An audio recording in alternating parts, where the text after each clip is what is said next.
안녕하세요, 경자입니다. 벌써 12월이 다가왔습니다. 돌아보면 올해도 세월은 정말 빠르게 지나가고 개인적으로는 올해 초에 수술도 하고 또 여름에는 자동차 사고도 났다 보니까 조금 더 에피소드가 많았던 한 해였거든요. 안 좋은 일들도 많았지만 그래도 올해 주식시장이 좋았다 보니까 투자하면서 즐거움도 많았던 그런 한 해였습니다. 그래서 시작부터 조금 딴소리를 하고 있는데 여하튼 올해 안으로 상장하고 싶은 종목들이 12월에도 아주 많이 기다리고 있습니다. 그래서 12월에는 청약하는 종목이 너무 많다 보니까 먼저 일반 공모주부터 정리를 해보았는데요. 첫째 주에 5종목, 둘째 주에는 3종목, 그리고 셋째 주에 2종목 청약하는 일정으로 12월은 청약이 진행되고 이 종목들은 모두 2025년에 상장하는 종목이 될 것 같습니다. 그리고 다음 주에 청약하는 TMC는 코스피로 상장하게 되었고요. 나머지 종목들은 전부 코스닥 시장으로 상장하는 종목입니다. 그리고 12월에는 스펙도 엄청 많더라고요. 첫째 주부터 셋째 주까지 총 9종목이 청약을 기다리고 있거든요. 그래서 저번 주에 상장했었던 BNK 스펙과 어제 상장했던 신형 스펙도 큰 시세를 보여주었다 보니까 스펙들의 인기도 조금 더 올라갈 것 같긴 합니다. 그렇지만 오늘은 말씀드릴 종목이 너무 많다 보니까 일반 공모주 중심으로 소개를 드리도록 하고요. 스펙에 대해서는 나중에 주관사 정도만 간단하게 정리를 해보는 것으로 오늘 내용을 준비를 해보았습니다. 자, 그러면 12월 첫째 주 살펴볼 텐데 다음 주는 일반 공모주만 5종목이 청약을 기다리고 있고 스펙까지 합치면 총 8종목이 청약하는 일정이거든요. 그래서 월요일부터 금요일까지 매일매일 청약이 진행되는데 그러면 12월에 첫 번째로 청약하는 종목은 페스카로라는 기업이거든요. 12월 1일에 청약을 시작하고요. 이 종목부터 한 종목씩 살펴보겠습니다. 자, 요즘에는 자동차 안에도 여러 가지 소프트웨어가 탑재가 되고 있고 또한 통신망까지 연결되면서 실시간으로 정보를 주고받는 기술이 보편화되고 있거든요. 그리고 이런 기술이 고도화가 되어야만 아마 자율주행도 가능할 것이라고 생각하는데 그러다 보니까 자동차용 보안 솔루션을 전문적으로 서비스하는 회사들도 조금씩 늘어나고 있고요. 사실 비슷한 사업을 하는 기업이 최근에도 상장을 했던 것 같은데 여하튼 이번 종목도 이번에 상장을 추진하고 있습니다. 상당 공모가가 15,500원 기준으로 시가총액은 약 1,500억 원으로 밸류가 책정이 되어 있고요. 그리고 미래 실적을 추정해서 공모가를 산정하는 기술 특례 조건으로 상장하게 되었고 그리고 주관사가 두 곳이더라고요. 메인은 NH투자증권 그리고 서브는 하나투자증권에서 담당하고 있습니다. 그리고 두 번째 만나볼 종목은 이지스라는 기업인데 현실 공간을 사이버 공간에다가 그대로 복제를 하는 디지털 트윈이라는 솔루션으로 사업을 하는 기업이거든요. 그래서 사실 이런 사업을 하는 기업도 몇 년 전에 상장을 했던 것 같은데 회사 이름이 생각이 나지 않더라고요. 여하튼 디지털 트윈 사업으로는 두 번째로 상장하는 회사가 아닌가 싶습니다. 그리고 상당 공모가가 15,000원으로 시가총액은 약 1,400억 원으로 밸류가 책정이 되어 있고요. 이 종목 역시 현재는 적자 상태이기 때문에 기술 특례 조건으로 상장을 추진하고 있습니다. 그리고 주관사는 NH투자증권입니다. 자, 그리고 세 번째 종목은 쿼드메디슨이라는 기업인데 마이크로 니들 패치라고 해서 주사의 대안으로 개발되고 있는 기술이거든요. 이렇게 아주 작은 비늘이 여러 개 달려있는 패치를 피부에 딱 부착을 하면 주사기 안에 들어있는 약물이 몸 안에 들어갈 수가 있는 그러한 기술입니다. 그래서 주사기가 가지고 있는 여러 가지 부작용을 극복할 수가 있는 새로운 기술인데 그렇지만 이 종목도 현재는 적자 상태더라고요. 그래서 미래 실적으로 공모가를 산정하는 기술 특례 조건으로 상장하게 되었고 상당 공모가가 15,000원이고 시가총액은 약 1,700억 원으로 밸류가 책정이 되어 있습니다. 그리고 이 종목도 주관사가 NH투자증권이더라고요. 12월 첫 번째 주는 NH가 주관하는 종목이 3개나 등장할 정도로 아주 많은 종목을 주관하고 있습니다. 그리고 네 번째 종목은 TMC라는 기업입니다. 12월에 유일하게 코스피로 상장하는 종목이고요. 선박이나 바다에서 사용되는 케이블을 주로 만들고 있는 기업입니다. 그리고 여전히 시장에서 전력 관련 종목들 인기가 많기 때문에 아마 이 종목도 수요 예측 결과 좋을 것이라고 예상하고요. 게다가 코스피로 상장한다는 매력도 있으니까 12월 첫째 주 종목 중에서는 가장 인기가 많지 않을까 예상하거든요. 그리고 현재도 흑자를 잘 내고 있고 EV/EBITDA로 공모가를 산정했더라고요. 그래서 청약하기 전에 자세하게 말씀을 드리도록 하고 상당 공모가는 9,300원입니다. 그리고 시가총액은 약 2,200억 원이니까 코스피로 상장하는 종목치고는 사이즈가 아주 작은 편이고요.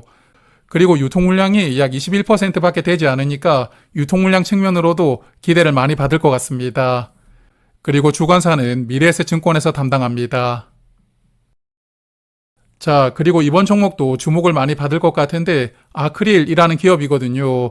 인공지능 솔루션을 서비스하고 있던데 특히 의료 쪽으로 활용할 수 있는 인공지능 프로그램이 조금 눈에 들어오더라고요. 그래서 최근에 상장했던 인공지능 관련 종목들은 아주 좋은 시세가 나왔는데 S2W나 노타 같은 종목들 기억나시잖아요. 모두 인공지능 관련 사업을 하고 있었던 기업입니다. 그렇기 때문에 아마 이 종목도 인기는 많을 것이라고 생각하고요. 조금 전에 소개를 드렸던 TMC와 청약이 겹쳐 있기 때문에 비례 청약을 어떻게 해야 될지 고민이 조금 필요하지 않을까 생각하고요.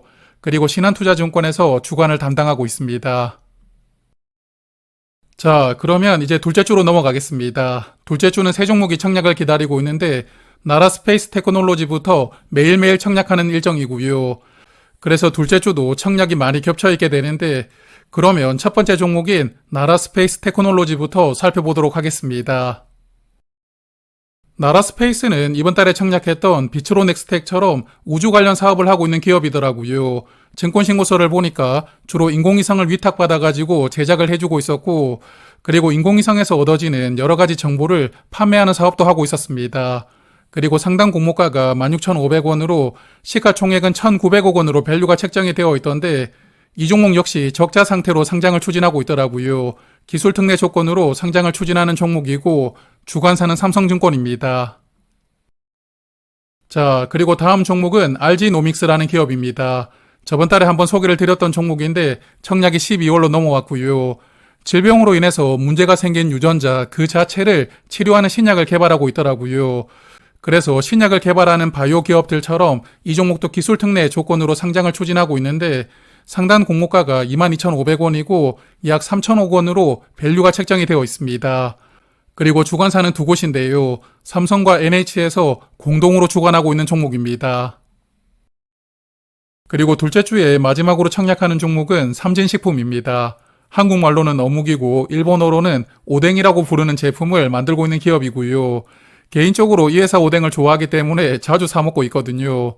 그리고 이 회사는 6.25 전쟁이 끝나가던 1953년에 창업을 했기 때문에 엄청나게 오래된 회사이거든요.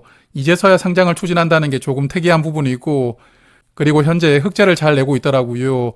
PER 약 14배로 공모가를 책정했는데 상단 가격이 7,600원이고 약 750억 원으로 밸류가 책정이 되어 있더라고요. 오랜만에 사이즈가 작은 종목으로 상장하게 되었으니까 인기가 많을 것이라고 예상합니다. 그리고 주관사는 대신증권에서 담당하고 있는 종목입니다. 자, 그러면 이제 마지막 청약이 예정되어 있는 12월 셋째 주입니다. 12월 셋째 주는 일반 공모주가 두 종목 기다리고 있던데 리버스메드는 주 초반에 청약하고요. 후반부에는 세미파이브가 올해 마지막 공모주로 청약하는 일정입니다. 그래서 첫 번째 종목 리버스메드를 보면서 일단 시가총액을 보고 아주 놀랐거든요. 현재 실적이 적자이기 때문에 기술 특례 조건으로 상장하게 되었는데 무려 시가총액을 1조 3천억 원으로 밸류가 책정이 되어 있습니다. 그래서 코스닥 시장으로 그것도 기술 특례 종목 중에서는 아마 역대급으로 가장 높은 몸값이 아닌가 생각하고요. 그만큼 기대를 많이 받는 종목이라고 볼 수가 있겠는데 화면 보시는 것처럼 복강경 수술에 활용되는 장비를 생산하고 있더라고요. 그래서 사이즈가 아주 큰 만큼 수요 예측이 어떻게 나올지 궁금합니다. 그리고 주관사는 메인이 삼성증권이고 서브는 미래에셋증권으로 담당하고 있었는데요.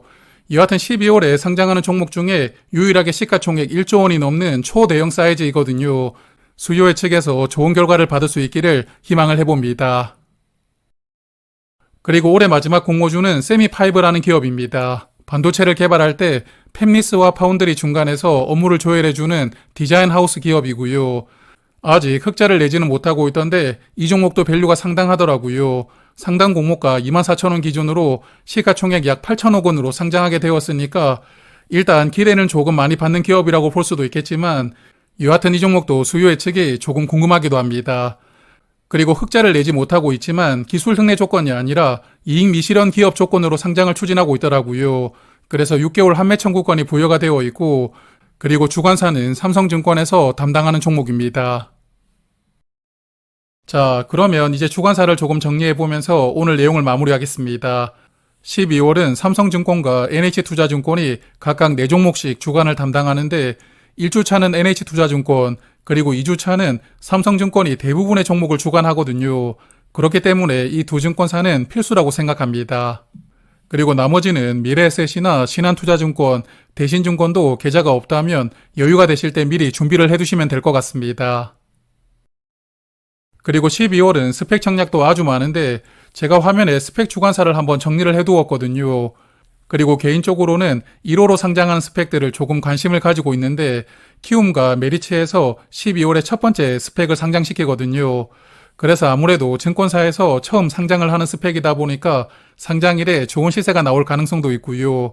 또한 어떻게든 합병까지 성사를 시켜보려고 조금 더 노력을 할 수도 있습니다. 그래서 키움과 메리츠 스펙은 관심을 약간 가지고 있긴 하지만 그래도 일반 공모주와 청약이 모두 겹쳐 있으니까요. 겹쳐 있는 종목들의 수요 예측을 보면서 어떻게 해볼지 판단을 해봐야 될 것 같습니다. 그래서 지금까지 내용을 보셨겠지만 이번 달 11월에 이어가지고 12월에도 아주 많은 종목들이 기다리고 있습니다. 특히 올해 안으로 상장하길 희망하다 보니까 대부분 첫째 주와 둘째 주에 몰아서 청약을 진행하고요. 그래서 12월에는 저도 조금 바쁘게 지낼 것 같은데 여하튼 올 한 해를 마무리하는 청약들이니까요. 구독자 여러분들도 좋은 결과로 한 해 잘 마무리하시길 바라겠습니다. 자, 그러면 저는 금요일에 페스카로부터 차근차근 정리하고 말씀을 드릴 테니까요. 12월 공모주로 금요일에 다시 찾아뵙도록 하겠습니다. 고맙습니다.